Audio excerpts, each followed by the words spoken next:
I am a small man who does big things for small people. Mr. Modi at Medicine Park made this comment 2 days back, and Mr. Goyal, the Power Minister, informed media that he daily tracks a dashboard of 263 items across 3 ministries. Good morning, good afternoon, good evening, ladies and gentlemen, depending on which part of the world you are watching this from. My name is Gunjan Tripathi, Director with MEDHAJ TECHNOCONCEPT Private Limited, and the 2 lines which I started this presentation with actually were the inspiring force for me to come in front of each one of you watching this video and sharing my views. I represent a company which MEDHAJ, which is a consulting company mainly in the area of power distribution and transmission, and this company was founded by Mr. Tripathi 7 years back, who is a very known name in the industry, has worked across the world in power sector and started this company 7 years back. I joined him 2.5 years back, and my last employer was Accenture, where I was a managing director.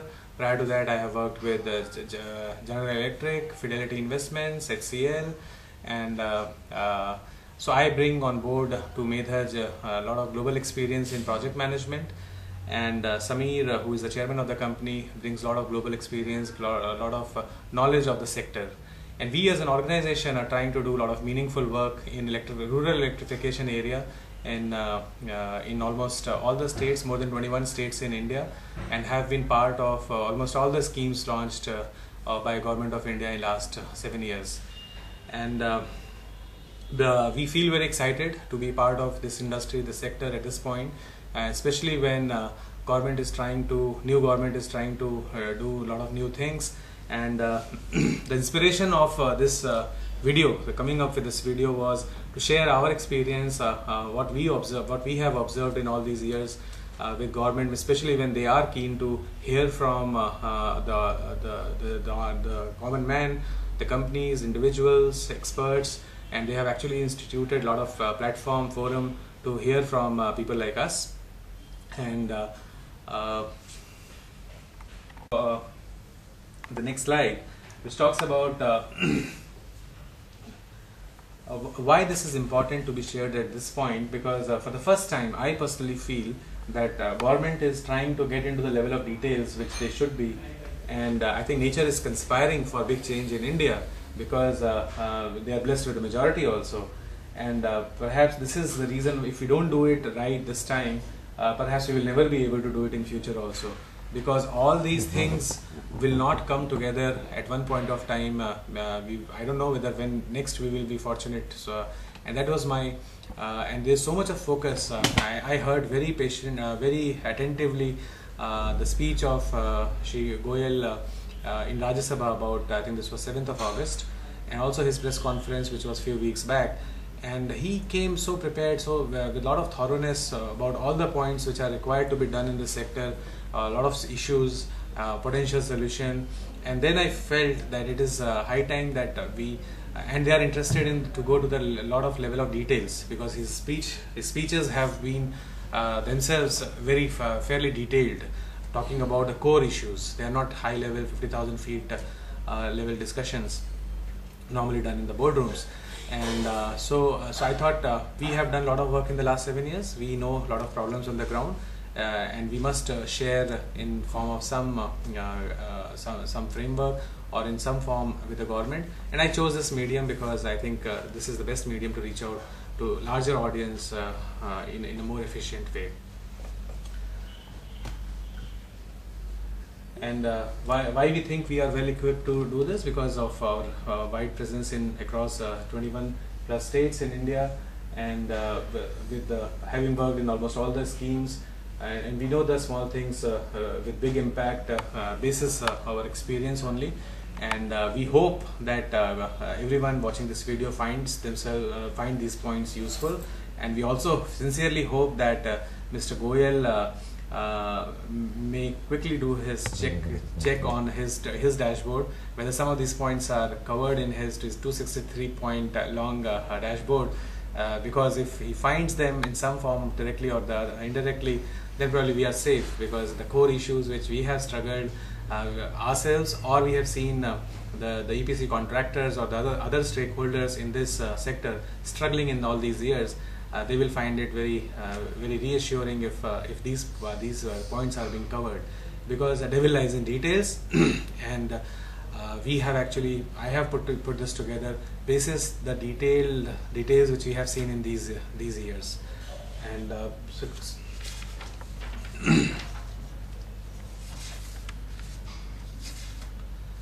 our suggestions are broken down into 4 categories titled as LAST. L stands for leverage the consultants fully and better. A stands for address the core project management issues. S stands for strengthen corporate governance in power sector. And T stands for time-bound progress with accountability. And I will delve into each one of them individually. The first one, L of last. This is leveraging consultants in this sector more effectively, because we genuinely believe that consultants can play a more important and more significant role in this sector, and because of a lot of reasons, and I have all the best of my friends in the other consulting companies. There are not too many consulting companies in this space in private sector. Most of them are government sector consultants, and I think the first opportunity for the government is to encourage consultants to come in this sector, so that more and more better brains can come in this sector to serve, because there is so much of opportunity coming our way. And this is high time, because I think government is very serious, and they are going to launch some new schemes like Deen Dayal Upadhyay and IPDS schemes, which will probably change the shape and complete contours of the power sector in the country. And but it's extremely important, because many schemes have been launched in past also, and we have not seen the desired outcome from those schemes. Some work has definitely been done, but probably they don't merit the 60 years outcome, because the outcome should have been achieved in much before whatever has been achieved in last 60 years. So the 15-point agenda which I am going to share, I am pretty confident that if they are addressed, it will improve the quality of delivery, quality of execution, motivation of stakeholders, companies like us and contractors will also go up, because having been on the ground in all these years in this sector, we feel that these are the real issues, and if you address them, you actually are able to motivate people, stakeholders in this sector to give their best. So, and consultants, as I said, coming to the point L, hurdles need to be removed which stop them from giving their best. If you see, the first one is every project starts with a DPR. And what essentially happens is very less time is given to consultants for preparing DPRs. It is not done intentionally, obviously, but nodal agencies finalize their modalities late, or nodal agencies on behalf of Ministry of Power. They just take, I think, too much of time in formalizing everything. And utilities also wake up very late, and by the time they wake up, a lot of time has already been passed, and gun points are on consultants' head that prepare the DPR in next 1 month, 1.5 months, 2 months, which essentially should be given about, say, 6 months of time. So obviously mistakes happen, and you don't get quality DPR. So the entire foundation of the project only does not start on the right note. It's unfortunate. Second is once the DPR and everything is done, the work is awarded, the consultants have to do supervision, and so the environment given to consultant should be very unbiased, and should be such that they are able to do their work in a most professional and most unbiased way. And on the ground, their bills are linked to the progress of the project, part of the bill, which is right. There is nothing wrong in that, because if the work is happening, then only everyone should get paid. But who is approving their bill? People on the ground. Consultant's job is very different from contractor's job. So I think they have to, their bills, their work should get supervised by some central authority. It can be in the ministry, it can be in the central agency in the state, but definitely not at the ground level at which they are working, the ground level people who they are working daily with. Because otherwise, you scratch my back, I scratch your back, that kind of thing starts happening. and clearly not every consultant will stand up and get into confrontation with the people, with the SEs, or with the people, engineers on the ground. So I think somewhere the consultants have to be given that freedom. The entire their payments, how is it done, needs to be relooked into, so that they can give their best without any compromise, without any fear. Because if consultants are not given an environment in which they can work without fear, you will not get the best of the support from consultant. Second is motivating consultants to give their best. I think PMC consultants should be motivated to act as the change agent, leverage as much technology as they can, social networking tools for effective communication, and they should be encouraged to focus on innovation in project management. A lot of new project management technologies being adopted, and we are trying to encourage our clients to use most of them. Rather than doing physical meetings all the time, let's do some Skype meetings across locations, and there are a lot of things which can be done. Then DPR should have a chapter on how utilities will handle change management on these big projects. In my global project management experience, and the project of big size, actually they were much smaller in size compared to what we do in rural electrification. There was a huge effort on change management gone. I mean, I have worked personally with the CEOs and CXOs of the world for the big big projects, and we used to consult them on so much of effort for the change management. So our DPR should have a chapter on change management, that if government is going to spend about 1,000 crores of money on these projects, then what exactly are the utilities going to do to manage change? Because there is when these projects will get implemented, or in the process of execution, a lot of new things will come into play. How will the utility, how will the consumers, how will the entire stakeholders cope up with that change? What are the efforts going to be made to accommodate those changes, to absorb those changes? So change management should be a big topic which should be planned better. And the best people are the consultants to plan for them, to partner with the utilities in executing them. Then somewhere we have to change the thinking of utilities, because consultants need to be seen as a part of the extended team, not contractors. Because utilities, at the end of the day, they hire consultants because they want some additional manpower, they want some additional thoughts, they want helping hands, and consultants are not executing anything. So and if they are given a free hand, if they are given the due respect and the free mobility to execute, to give their ideas, the ideas should not be shot down, and which happen many a times in some of the utilities. But I think things are changing also. I see many places in India. I keep traveling all the time. Many of you who watching this video would have seen me in flight so many times, because almost every day I am at one of those locations meeting chairman, MD, and people at the working levels below, but it is important that somewhere message from ministry, message from top leadership of state utility, and every leadership role should be to down below, is that consultants are one of you. They are your extended team. See how best you can utilize them, encourage them, motivate them to give their best.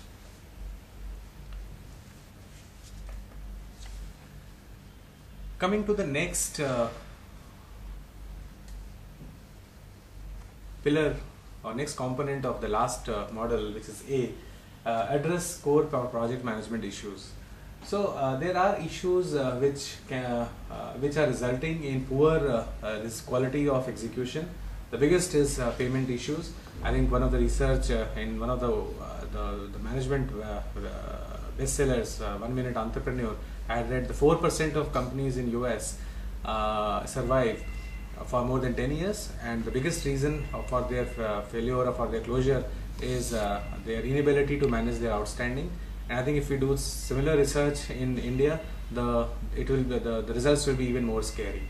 So government projects payments are very delayed, and I think one of the reasons, the biggest pain point for every consultant and contractor is delays in the payment to contractor and consultant.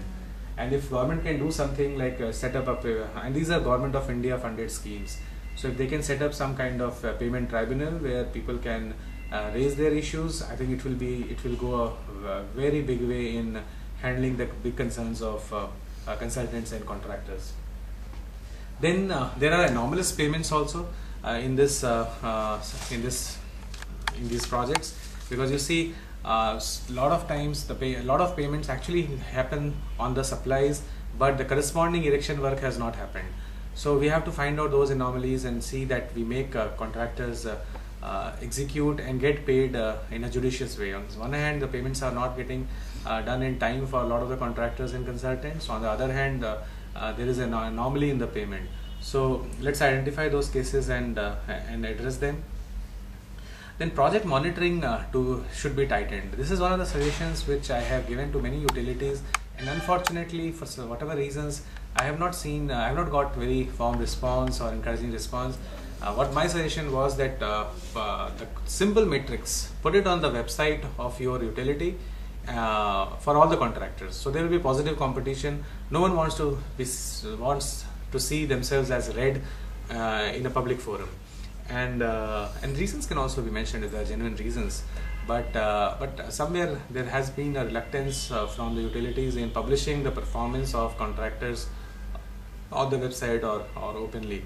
So I think if the government can mandate that, because we are investing government is investing thousands of crores as grant or for these projects, so the least they deserve is a fair amount of tracking.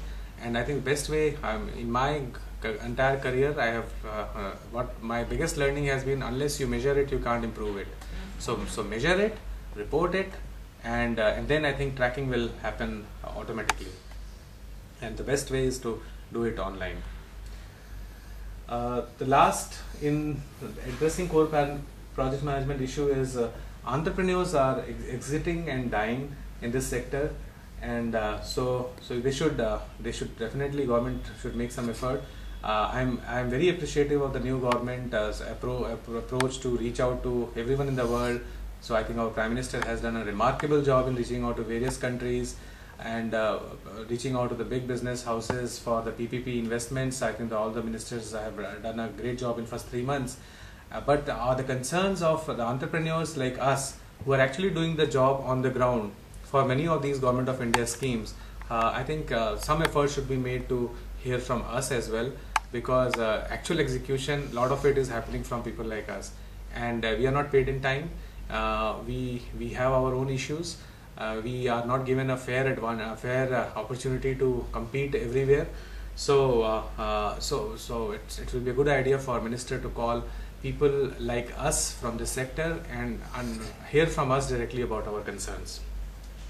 When I talked about the fair opportunity being given to us, a lot of work in this sector for consultancy is given to public sector companies on nomination, without any tender. So I mean, there are private sector companies as well as public sector companies. I think there is not a niche area where only one company has got the competence. So I think they should try to make it a fair play, tender every work, no nomination business, and so that all of us get equal opportunity to compete, and I think utility also will get benefit from this. Coming to the next third component of last model, which is LAST. So we'll focus on S, which is about strengthening corporate governance.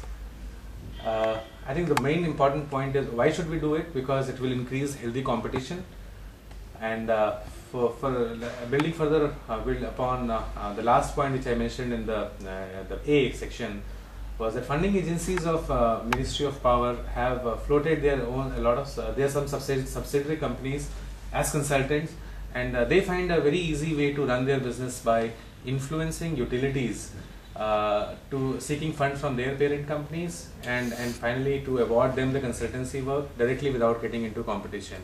So this is, to my mind, is a big case of conflict of interest, because just because I am a subsidiary of a funding agency, it does not mean that gives me a right to to avoid competition and get work directly on nomination.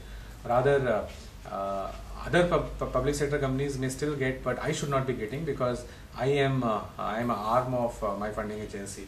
So government may like to look into this conflict of interest issue also, because this directly restricts competition, rather kills competition in this space. And then some next point is good companies don't want to work in few states for poor payment track records. And so like we had some without getting into details of the names of the states and all, I think this is no brainer. Some of the states they want to do a good job, but they have not paid in time in past for and so they have made a lot of enemies in the corporate sector, and a lot of big companies they don't want to. They clearly say that, oh, state XYZ, God bless you, if you want to do business, we will not do. Why? Who will chase endlessly for payments? So somewhere I think the interest of entrepreneurs has to be protected. Government can set up, especially for the Government of India funded schemes, if you can set up some mechanism like payment tribunal, or you can mandate to the state government that what is the because I think central government, to be fair, they release the money in time in most of the cases, which is in my visibility. But what is happening with the money released by central government? Are the state governments really doing justice to those monies? So I think somewhere there needs to be a control on that point as well. CPSUs, I talked about getting a lot of business on nomination. That kills competition in the first place, not a fair practice. And especially if it was something like defense, country's defense, where sensitivities are related, probably raw or intelligence agencies probably giving some business on nomination is understandable. This is electrification. There are a lot of scope of entrepreneurship.